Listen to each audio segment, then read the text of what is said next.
cy'itangiriro kimwe mu bitabo bitanu Mose yanditse cyitwa Itangiriro. Bashyitsi bitwa Niyonzima Theoneste umukristo muri paruwasi ya Kabuga Nyangera. Yagize umugisha Imana mu byaro abana batatu umuhungu umwe n'abakobwa babiri. Ndashimira Imana, ndashimira Imana kubona mama Erohe Imana ikagurisha ko waje gusenga yigeze yatugirira neza mu gihe kigoye. Hari ubuzima naciyemo kugira ngo kugaburira mu gihe kigoye Imana nigutabara uzamuvuge neza. Abakore benshi bavuga neza abantu ariko bageze ku bindi bakanababeshyera, ariko uzajya uvuga neza umuntu akugire neza akiriho nawe ukiriho. Itangiriro igice cya 26 umurongo wabo wa 12 kugera 19. Bibiliya ivuze iki? Iravuga ngo Isaka abiba muri icyo gihugu muri uwo mwaka yeza ibiro inshuro 100. Uwiteka umugisha uwo mugabo abukire agenda arushaho ageza aho yabereye umukire cyane. Yari afite imikumbi n'amasho n'abagaragu benshi, atera Abafilisitiya ishyari.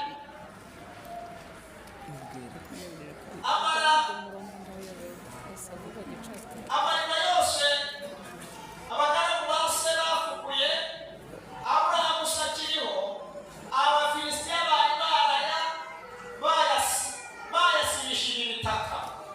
Abimeleki abwira Isaka ati genda utumeho kuko uturuka cyane.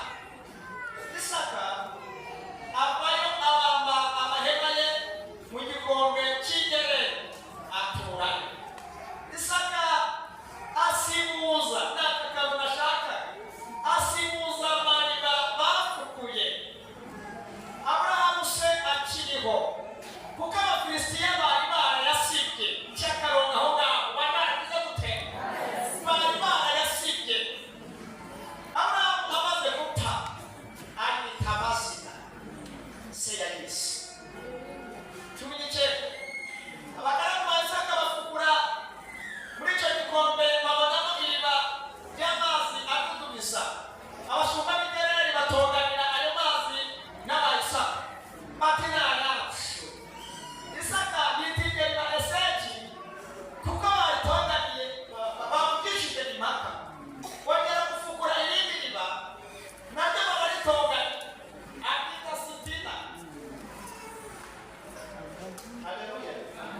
Abaye afukuza irindi riba ryo ntibaritonganira aryita Rehoboti.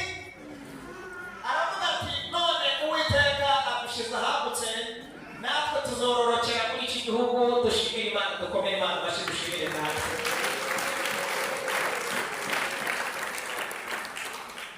Igitabo cy'umuhanuzi Ezekiyeli igice cya 34 umurongo wa 16 kugera 18.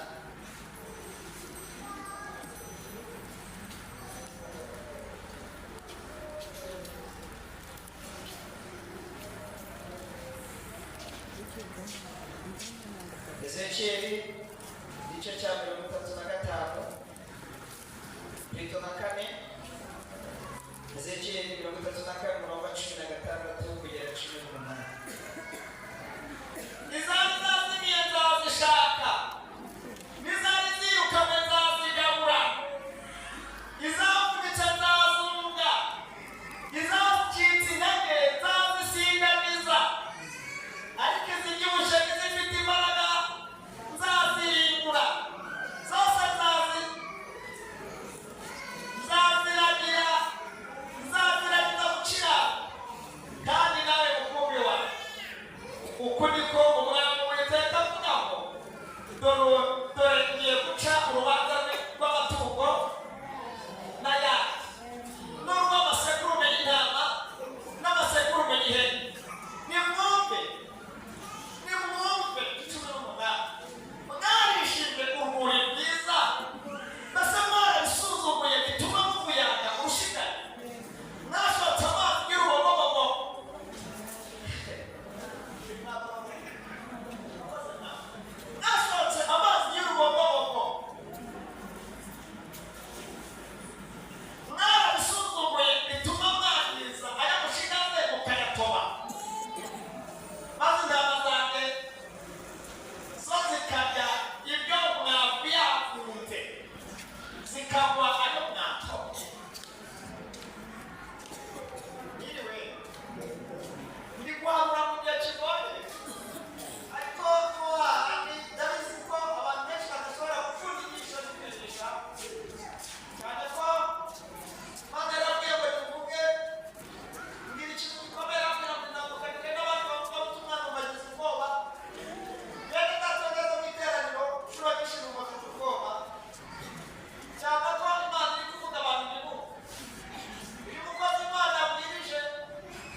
azitiza amaboko kuvuga ngo amen. Amen. Rwose mu nyigisho ngira ntabwo ndi bukubwire ngo nyegereza mugenzi wawe kuko ibimunyeganyeza byinshi. Nta nubwo ndi buguteza amahareruya menshi cyane ko ari izo mwateye zirahagije. Ubu kugeza mu gihe cyo kumedita kuko cyo bita meditasiyo mu kwitekerezaho, buri muntu wese akamenya kubana n'Imana ku giti cye. Amen. N'ibirenza byatubwiye kubigisha ndetse bikabatera ubwoba mukagenda mufite ubwoba bw'iminsi y'imperuka tugezemo. Yesu ashimwe. Mugabo Bitaruka yarahanuye igice cya 17 umurongo wa 20 ni amagambo Yesu ubwe yivugiye. Yaravuze ngo muri iyo minsi hazaduka abigisha b'ibinyoma ndetse ngo bazayobya benshi, bazababwira ngo nimujye runaka cyangwa se mujye hariya niho Yesu ari. Yesu atanga itegeko arababwira ngo muramenye ntimuzajyeyo, ngo nk'uko umurabyo urabya mukarabiriza mu ijuru ugakwira ugatanga umucyo, ngo niko kuza k'Umwana w'umuntu kugiye kuzana. Arababwira ngo mwitonde, ngo nk'uko ibise bifata umugore bimutunguye, haravuga ngo niko Umwana w'umuntu agiye kuza. Umva ukuntu umuntu yitwa Matayo wese ahanura. Haleluya.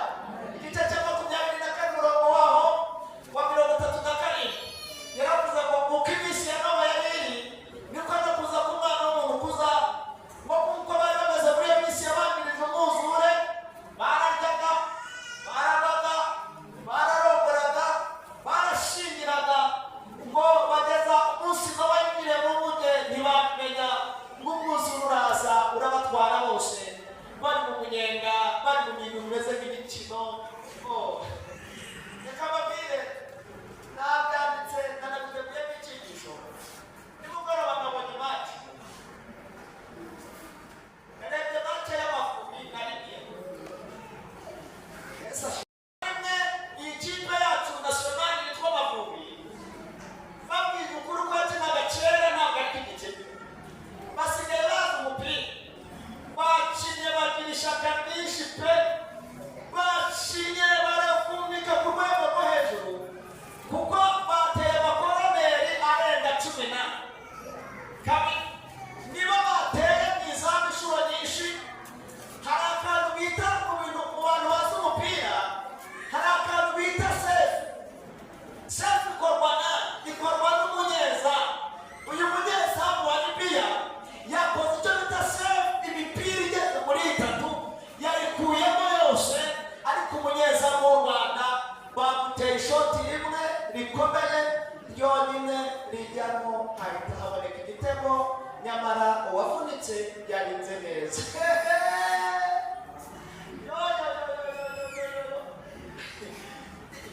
Muyandi magambo, uyu munyezamu wa Libya yandikishije ibintu bikomeye ko umuntu ashobora kubera amaso izamu rye kabona n'ubwo bamutera, ariko musanze ari maso nta gitego yakwinjira. Iyo umuntu atabaye maso n'umwana muto yagusuzuguza.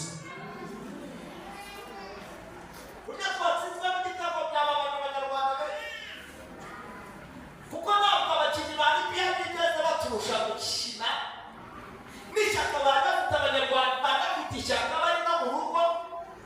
Ibi byanyigishije iki? Byanyigishije ko nimutaba amaso muzatsindwa ibitego. Mu yandi magambo, Imana iturinde kuruhira ubusa. Barangije abakinnyi b'u Rwanda bose bikubita hasi bararyama bararira kubera iki barize bavunikiye ubusa. Imana ikurinde kuvunikira ubusa no kurihira ubusa. Ko muri iri teraniro turinde kuruhira ubusa. Bene data, tugeze ku gihe Kristo agiye kuza gutwara itorero. Yaravuze ngo hahirwa umugaragu azasanga ari maso. Ndababwira ukuri yuko azicara akamuhereza. We naza mu gicuku cyangwa mu nkoko, ngo agasanga bameze batyo, ariko mwanyitabye. Haleluya. Ngo bazaba bahirwa. Abanyamahirwe ni abagiye kuba maso. Rinda izamu ryawe, nturinde iby'umugabo wawe. Rinda izamu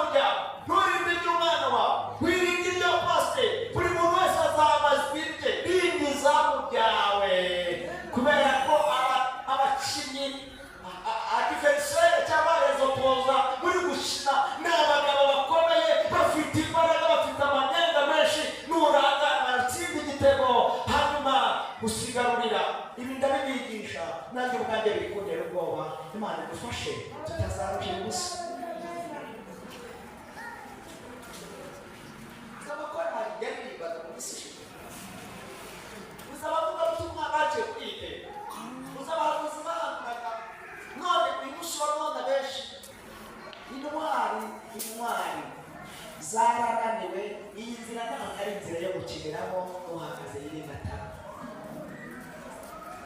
Isakuze nawe mugira inama yo kunyibonera. Iyi nzira iragoye birenze uko bitekereza. Iyi nzira irimo imbeho, ni inzira Pawulo yavuze Abakorinto ba kabiri igice cya 24 murongo waho wa 11 yavuze amagambo akomeye. Yaravuze ngo hari icyo barusha. Njyewe Pawulo Simoni 39 nakubiswe umuntu yitwa Inda, naraye mu butayu, nagendaga nzenguruka, naraye mu mazi, ndi mu mujyi mugeze haramenetse. Nahuye n'akaga k'abarokore, nahuye n'akaga ka bene wacu bo mu rusengero, nahuye n'abapagani bitwa ko ari abarokore, nahuye n'akaga. Mu kandi ibi byose nagiye ncamo. Njyewe Pawulo nta kindi cyabinteraga kari agahinda ko kubabara, mbabajwe n'itorero ry'Imana. Mbabajwe n'itorero ry'Imana, amatorero yose yo mu isi. None wowe ubabajwe n'akabunga ku bantu b'Imana bagiye kurimbuka utari kubwiriza ubutumwa bwiza. Munyarure tuganire ntabwo ryubati Yesu ashimwe. Turaganirira mu Imana ampaye nijoro. Amagambo Yesu yampaye ndayandika avuga ngo barayatobye, amariba y'abera barayatobye. Ibi bintu biruvuga n'umuntu uri mu mwuka. Abafilisitiya barayatobye kugeza ubwo tugeze mu gihe cyo kumwiriroba, twabaye ibyo biti biroba. Ariko Yesu yabwiye ngo amariba batobye uyu munsi Imana igufukuriye iriba Abafilisitiya batazongera gutoba. Muri iri teraniro batarashaka gufukura andi mariba mashyashya. Imana idufukurira amariba Abafilisitiya batazongera kugira gute. Muri iri teraniro twateranye ubu nabyumvishe uko Imana igufukuriye iriba Abafilisitiya batazongera kugira gute. Amen. Kubera ko ayacu twamwereraga abantu barayatobye, twagerageje kubana n'abantu baradutobera, twagerageje gusenga baratuvangira. Abafilisitiya baragutobeye mama, hari umugisha wagombaga kwakira baragutoba, hari imbaraga z'Imana zagombaga kumanuka. Ababeti n'abaperesi n'Abafilisitiya baraza baratangira iterambere ryawe bararicagagura ku buryo ubukene ufite bwatewe n'Abafilisitiya. We badutobeye amariba barayatobye, izina ryawe bararyangije, wahoranye imbaraga z'Imana baragutobeye. Wahoze uri muri minsi ukomeye, maze Imana zakoreraga muri, ariko abadayimoni baraza baratoba, baratobye. Ntabwo nzi ko umuntu bakora barabatobeye, n'abantu tudatera imbere ibyacu barabitobye. Ariko Yesu uyu munsi akeneye kudufukurira iriba rishasha Abafilisitiya batazongera gutoba. Sifa kwa Mungu.